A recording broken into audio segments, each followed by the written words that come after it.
Hello everybody, let me welcome you all to this series of lectures on microprocessor programming and interfacing. So this is going to be the course content. We are going to start with an 8086 architecture. Then we are going to learn about addressing modes of 8086. That means the 8086 can have 1 MB of memory. So how to address those memory locations, and it also has certain internal registers. Okay, so there is a specific way while writing the programs how to address them, and how does the 8086 convert those addresses which we have written in the program into a physical address. Okay, so those aspects we would be learning in the 8086 addressing modes. Then we will learn all the instructions, okay, the complete instruction set in details, like arithmetic instructions which will enable us to do arithmetic operations, logical operations, right, and then branching operations and things like that. Okay, so as we move ahead, we will understand all those things. We'll also learn about concepts of interrupts in this course. Like you could have an n number of inputs, including your keyboard, mouse, okay, other things. So when each one of them wants to there are several inputs, and each one of them have to communicate with the processor. So some priority needs to be set, right? So that all can be done through interrupts. So and what is interrupt is essentially when you have an program running, a main program. So if you get an interrupt in a command, you generally stop executing that particular command, store the addresses of that particular command somewhere, and then you service the interrupt. You service the interrupt means whatever request has been made through the interrupt command, you try to do that, and then once you complete servicing the interrupt, then you come back to your main program. So those type of concepts we are going to learn. Then memory interfacing. So we can have a total of 1 MB memory interface to 8086. It could be a mix and match of RAM, ROM. So those things we will see how it can be done in this particular course. Okay, and then we can connect a large number of peripheral devices. Okay, it could be like an ADCs, DACs, or programmable interrupt controllers. So those things also towards the end of the course we will be seeing.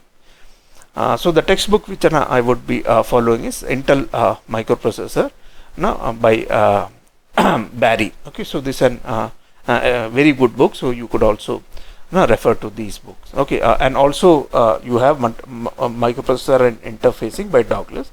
So these two books are going to be most of the things which I am going to cover in the course will be from these two textbooks only, right? So let's first understand what is a microprocessor. Okay, basic.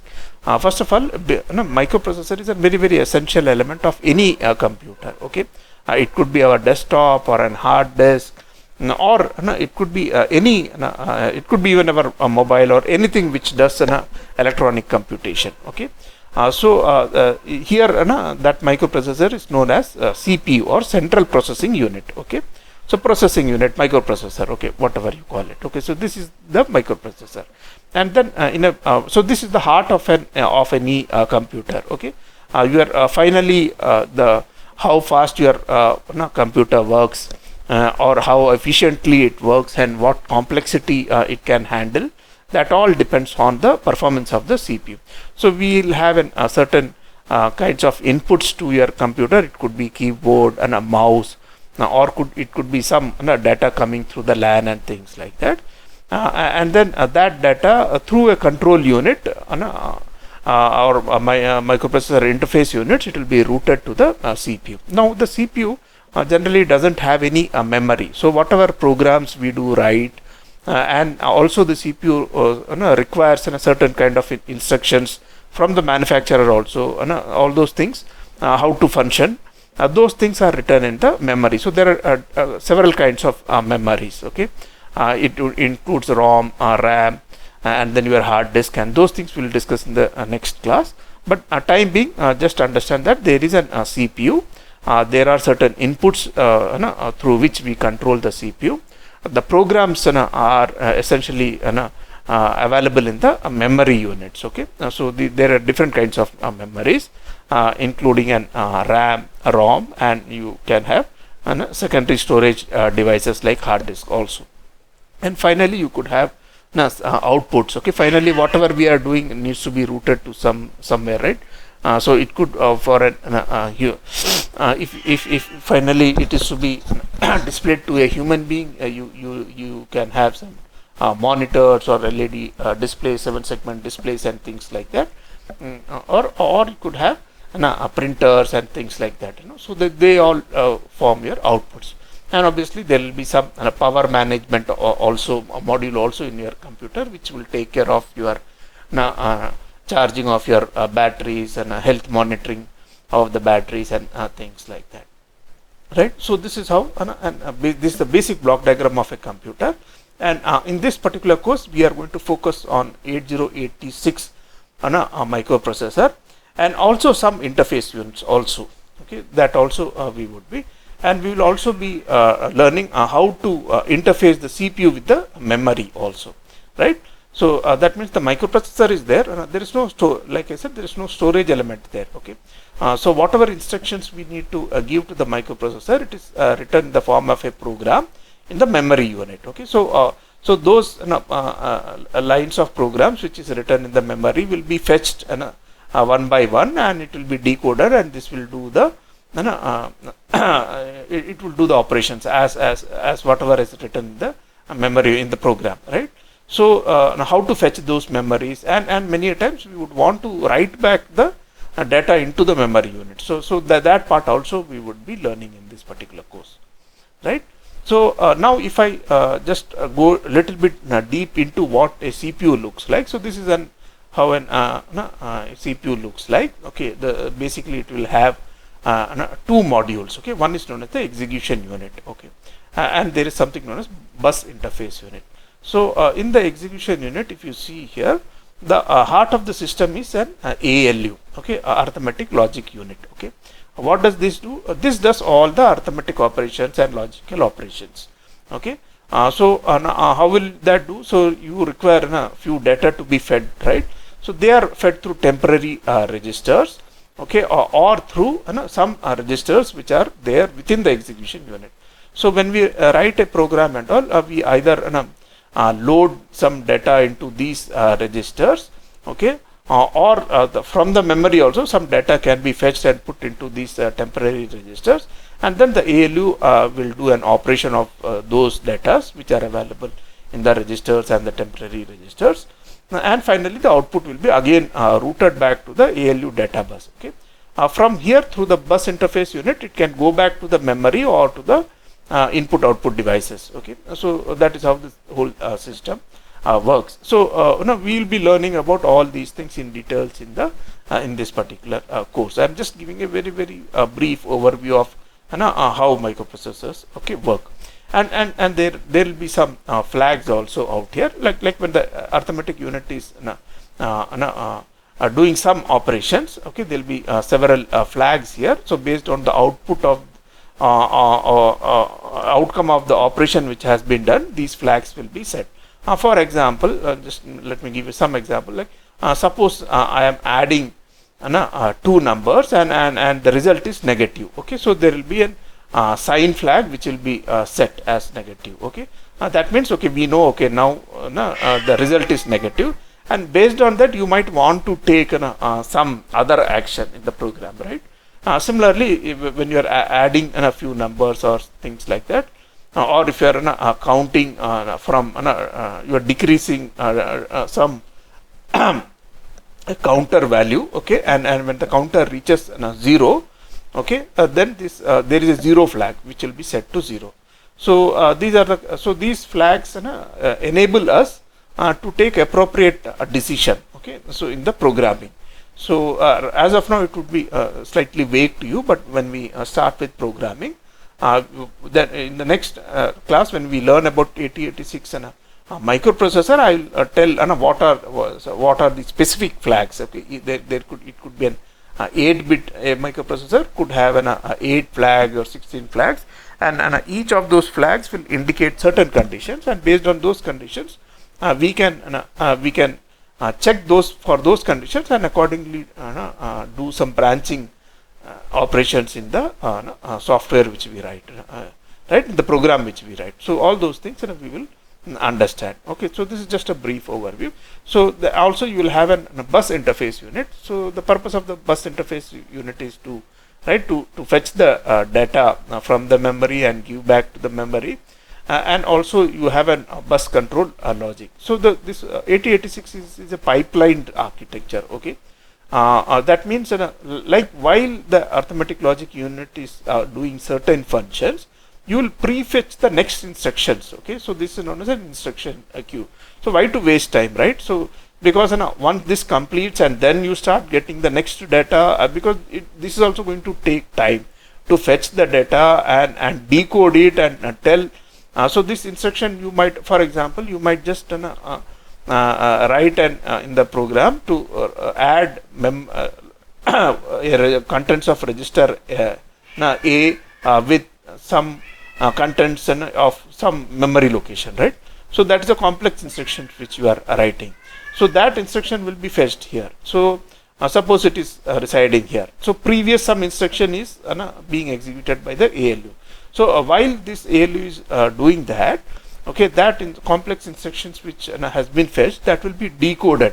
Okay, so you have an EU control system. So that is why that also takes time. So you two things keeps happening parallelly. The ALU keeps doing certain functions based on the based on the instruction which has come. The next instruction will be fetched by the bus interface unit and will be decoded parallelly. Okay, so as to not to waste time. So that is what happens generally in microprocessors. Okay, now getting a little bit into the history. So Intel 4004 was the first commercially available microprocessor. So 4004 was the first microprocessor which was available commercially. It was just a 4-bit microprocessor, and it worked at 108 kilohertz, right? And the total range of numbers, signed numbers, which it could handle was -8 to +8. So 4-bit is 2 to the power of 416, right? So -8 to +7. That was the total range of numbers it could had. So obviously you can see it had very limited applications. Okay, so the second gen was Intel 8008. This was an 8-bit microprocessor, and you can see the quantum jump in frequency, right? So this could operate much faster. So it was an 500 kilohertz. Now since it was an 8-bit and 2 to the power of 8 is 256, so you could handle this much from -128 to 127. And this was NMOS technology. Okay, the PMOS was not yet then commercially available, so it was just an NMOS based, like when we learn about a VLSI design in the VLSI design course or in the digital design course, we learnt about various logic families. So this was only NMOS logic family. Okay, so there was no PMOS available then. Then came the 8080 processor. Again, it was an 8-bit. With 2 megahertz. Okay, so now you see the frequency has almost from here it has gone up 4 times, right? Then came the 8085. Okay, this was an 8-bit with higher frequency, and it had an 8-bit data bus and a 16-bit address bus. Okay, so this was the it could 2 to the power of 16 was the total memory elements individual memory 8-bit data which it could access from a memory, okay, or write into the memory. So the total memory, this memory had to be put outside the microprocessor. Okay, remember all these things. Only the address 16-bit address bus is there. Through that address bus, 2 to the power of 16 different 8-bit memory could be accessed. Okay, so that is what it means. Okay. And now this 8085 was 5 volt. Okay, so as to, because by then TTL was very widely being used. Okay, so there was a requirement to have an interface with TTL. So this was designed for 5 volt operation, so that it is compatible with TTL. Then came 8086 in 1978. It was a 16-bit microprocessor. Okay. Now there are a few versions of 8086, and hence the frequency also they differ from 4.77 to 8 to 10 megahertz. Okay, so depending on the version, it had an 16-bit data bus. Okay. And a 20-bit address. Okay, 20-bit address corresponds to 1 megabyte of memory. Okay, so all those details about how those 1 megabit of memory will be accessed. Okay, all those things we will be learning. So this was an 40-pin package IC. Okay, so this data bus and the address bus, they were the same 20 pins. Okay, so at any given instant, you could use those pins as data pins or address pins. Okay, so they were multiplexed in fact. Okay, so as to keep the IC compact, and then 1 megabit of memory. Okay, so that came from 20 bit, right? 2 to the power of 20 will be 1 megabyte of memory. Okay, so and now the range also, if you see here, the range is much higher. Okay, now this was based on CMOS technology, because by then the PMOS also, commercial production of PMOS also started. So you could have an NMOS CMOS NMOS PMOS combination, which is known as CMOS, which dissipated much lesser power than the pure NMOS technology, and also it would work faster. So these were now we are still, you might be wondering, this came in 1978. And why are we still learning about it? Okay, the reason is, although from 1978 till date, a lot of improvements have happened, and much more powerful processors have come, but the basic architecture has remained same. So that architecture is known as an x88. Okay, x86. Now even today, this is a snapshot of my PC. Okay, as on date. Now, if I open up this I will find a folder known as program files x86, right? Although mine is an 64-bit modern processor, but there are so many programs which still run on the 8086 architecture. Okay, so that is the reason why we are still learning this particular architecture. Okay, and then came a 32-bit processor 80386. And then 32-bit and a Pentium and a 4. Okay, so you can see this operated at 1.5 gigahertz.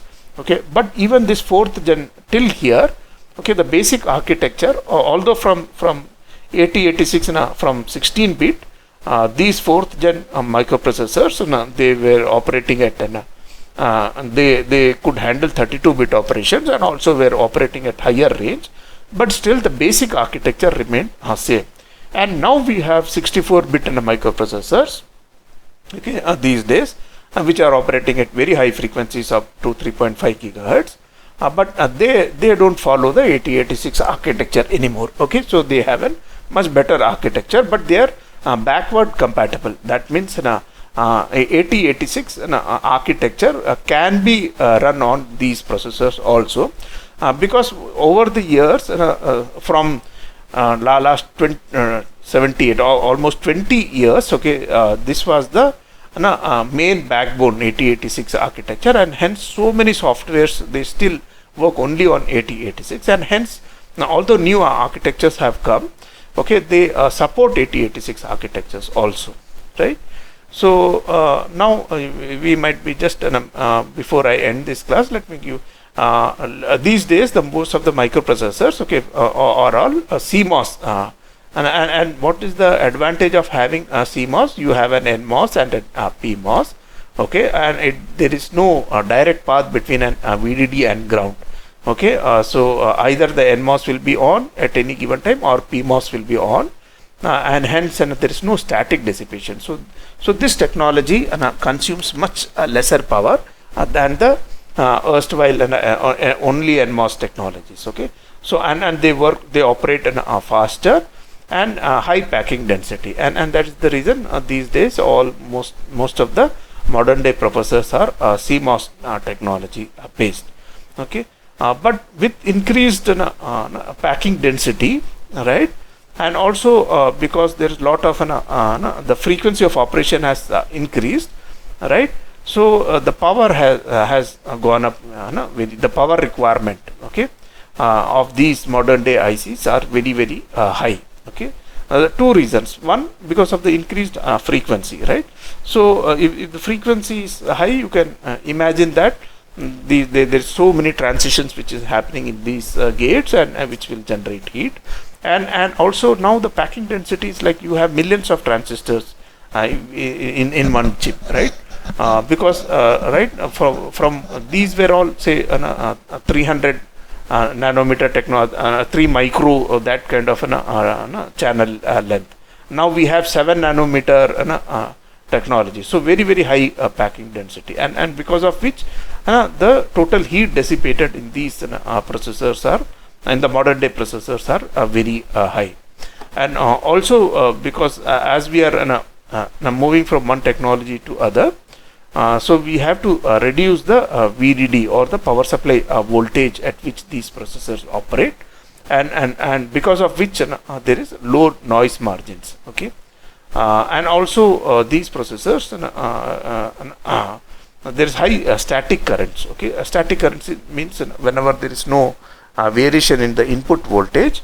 Okay, ideally in a CMOS technology there should be no current flowing between VDD and ground, but at very high technologies the static currents are high, and because of which that is also an issue. So these are some of the limitations of modern day processors. So that's why heat becomes a major issue, and this is how the modern processors look like, right? So a GPU would look like this, where you require extra cooling mechanisms to cool your processors, right? So this is an again a motherboard with with a cooler. You will be shocked, but there are motherboards which require liquid cooling also. Okay, so so that is the kind of heat generated by these microprocessors. That is the kind of functionality which is available in modern day processors. They can work so fast, and they can work they can undertake such complex operations, and because of which obviously there will be a lot of heat dissipation. Okay, so this is just to give a rough idea about what a microprocessor is about, but our focus in this course would be on 8086. Okay, so thanks a lot for today. In the next class we will learn about general architecture of a microprocessor, and after that in the third class we would talk specific about 8086. Okay, thanks a lot.